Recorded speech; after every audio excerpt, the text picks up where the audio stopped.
What's up everybody, my name is Hans-Engl and as you saw today I'm in Innsbruck, but the weather really sucks today here. It's raining since the morning and it's all kind of wet and I really can't skate today here. So I go over here, but that's not really a problem for today's video because today I wanted to share something else. I wanted to share my passion about skate photography and give you just some tips to improve your own skate or other photography. And okay, my idea for this video was to give you or to show you 5 steps in order to shoot good skate photos. I have thought about these steps. I think they are the most important to get some epic results. And as you might know, if you follow me on Instagram or on social media, you know that I shoot a lot of skate photos, not so many, but I shoot them and I like them, they are kind of good, and I wanted to share my experiences with skate photography with you. So let's start with step number 1, which is, okay, step number 1 is the location and the skater. Right now I'm at the Landhausplatz in Innsbruck, and this is I like this spot for photography because there are some really epic spots to shoot, and I also shot a few skate photos in the past here. Today it's not gonna work out with photos because it's covered with snow, and I would search for a location that would work for a photo that you like. I prefer shooting in the streets because I think photos that are taken in the streets are just way more interesting. There's way more happening than if you would shoot it at a skate park. That's more like the normal ambience of skateboarding, and yeah, that's why I often shoot them in the streets. If you found a location now, you also need a skater to skate the spots or whatever it is that you want to shoot. So I often ask my friends. I ask them to do a trick. I think about a trick that would look good at a spot, and then yes, I normally always have my friends which skate for me for the photos, so that's not so problem. Over the street. I was taking a quick stop at Blue Tomato Store, and here are my friends, the skaters I normally shoot. I shoot a lot of skate photos with these guys. These are my models because they are good skaters and good models too. Give me a high five.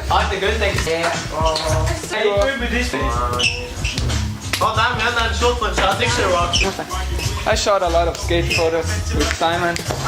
So if you found a location at the skater now, you still need something to capture the photo. That's step number 2, but I'm going outside now to explain you step number 2 because here it's really loud, so let's leave.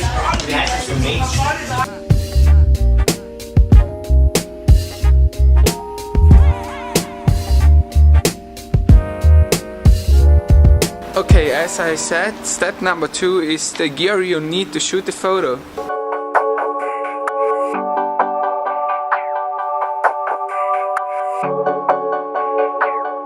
The gear is something everybody's always talking about.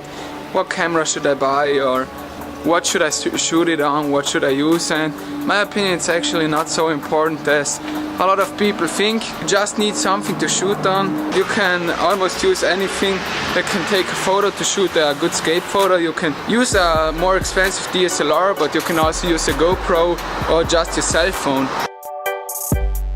In my case, I started with my cell phone. I shot a lot of skate photos with my cell phone some years ago, and then I upgraded to a GoPro and started shooting with a GoPro, which later got me into photography more and more, and then I just bought a DSLR and now I'm shooting on a DSLR, but I think you can also take great photos on a cell phone.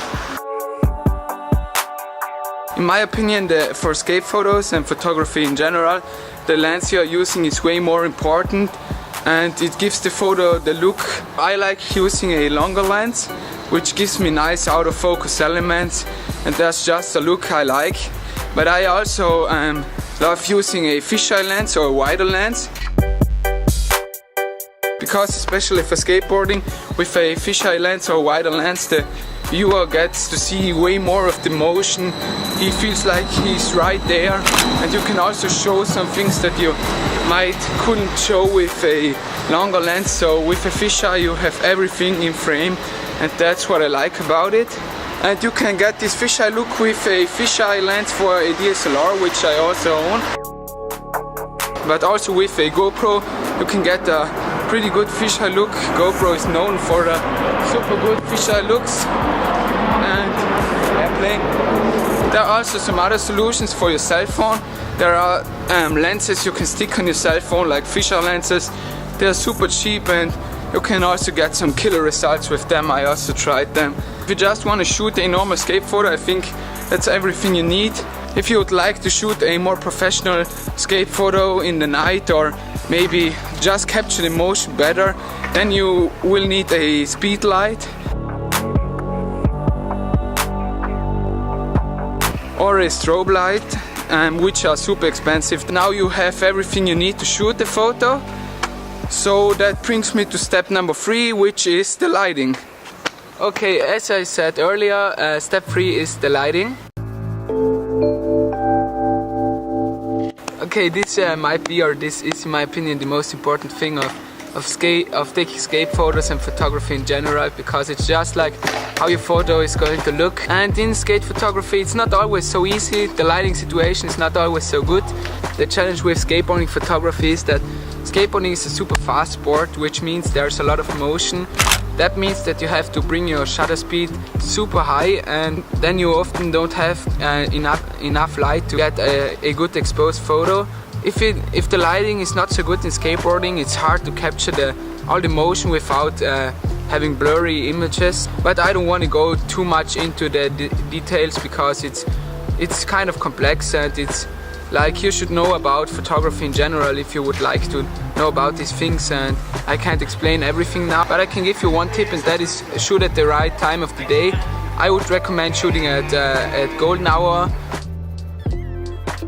or during sunset, but at the beginning I wouldn't shoot at night, because it's super hard to capture a good image, and also when the light situation is not so good, like in indoor spots or anywhere like this, I wouldn't shoot there at the beginning. So if you think about the lighting, you are probably going to get a good image. Okay, so before I talk about step 4, we will skate for a bit. Here is a perfect spot, like some ledges. So let's get a few clips before we move on with step 4.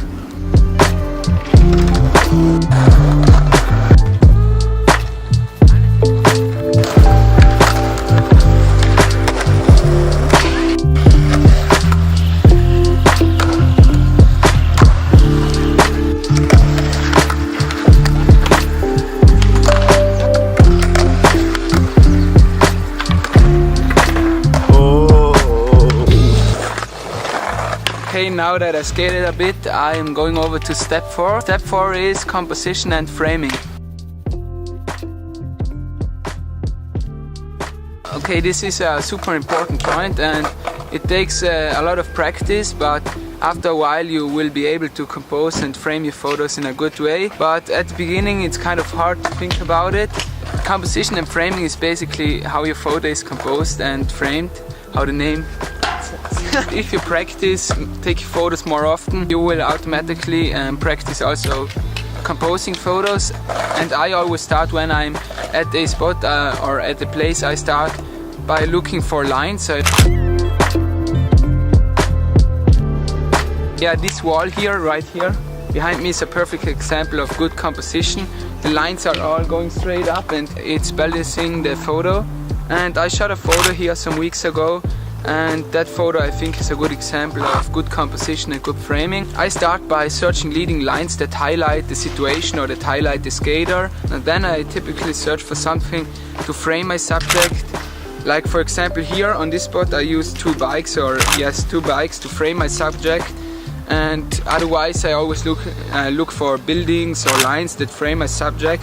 Yeah, just search for lines and play around with it. At the beginning it will be kind of hard, but the cool thing about composition is that you don't have to have any extra gear for it, but it totally changes the way your photo looks like. Also, the angle the photo is shot from is an important point. A photo that is shot from the ground will look way different than a photo that is shot from above. That's something you should think about for skating. Typically I like shooting from the ground because it highlights the skater, but you can also try out to shoot from above.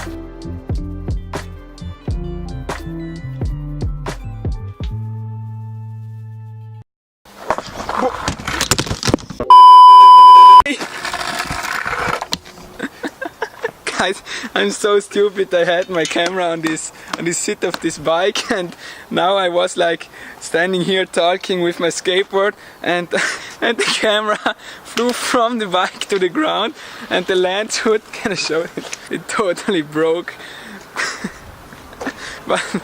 but my camera still works fine. I'm so stupid. Anyways, I want to give you one more tip, and that is search for newer or good architected buildings. I always like buildings that have a lot of straight lines coming in and with some nice shadows. And yeah, for example, this building, I really like it. I like that the lines are like going up, so almost had it. One more try. Can I eat it if I catch it? Yes, yes. Okay. Yes. Let's try.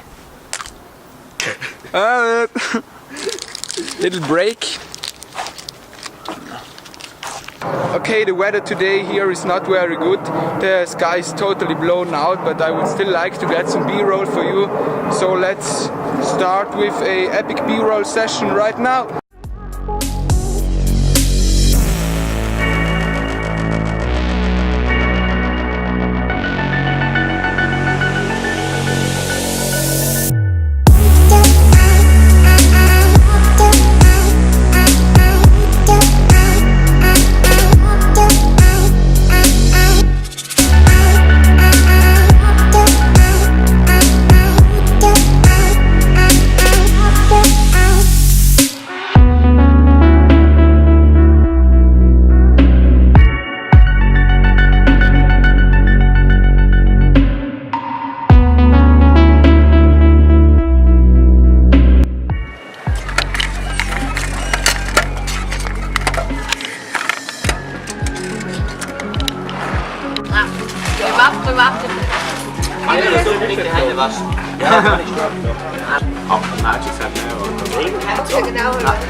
I'm now the train again on the way back home, and yes, I will see you there for step 5.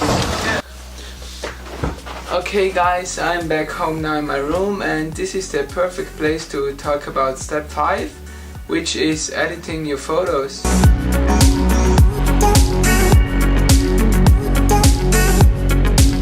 Okay, editing your photos is super important. I think this is a topic most of the people that shoot photos often overlook. It just gets overlooked. People shoot photos, but they keep them how they are, upload them to Instagram, but nobody really edits them. I have to say I almost always edit my photos because I think it's just an important step of photography to also understand how to edit photos, and so there are some different ways to edit your photos. I normally use my computer to edit my photos. I'm using Adobe Lightroom. I think it's the best editing software for photos. But there are also some great ways to edit your photos just on your smartphone. For example, I have my smartphone here. There are some amazing apps to edit photos. Also, just the Photos app is very good. But I use an app called Snapseed. It's in my opinion one of the best apps to edit photos on your cell phone. You can choose which photos you would like to import. I can just start by importing a photo. Just start with... I imported this photo now. It's a photo I also took in Innsbruck. To begin, you can choose some different filters. They are actually presets to edit your photos, and there are so many different functions. You have like a whole menu, tune image, details, curves. You even have curves, just like in Lightroom, to edit your photo. Bring up the highlights. You can just play around with it, try out some different ways to edit your photos. I normally like to give my photos a high contrast, because I like photos with high contrast because they look more dramatic, and I normally also bring my clarity up a bit That's something I also like to do because it gives the photo more pop. It's your choice how you would like to edit your photos, just play around with it, try some different things out and see if it works out for you, and if you like it then leave it as it is and yeah, upload it on Instagram or where you would like to share your photo. So guys, these were my 5 steps in order to take a perfect or almost perfect skate photo. It needs a lot of practice, but if you try it enough times you will succeed. That being said, I'm done for today's video. I hope you enjoyed watching this video. If you did, please give it a like, subscribe to this channel if you're new here, and I will hopefully see you then in the next video. Bye bye and thank you so much for watching. Peace!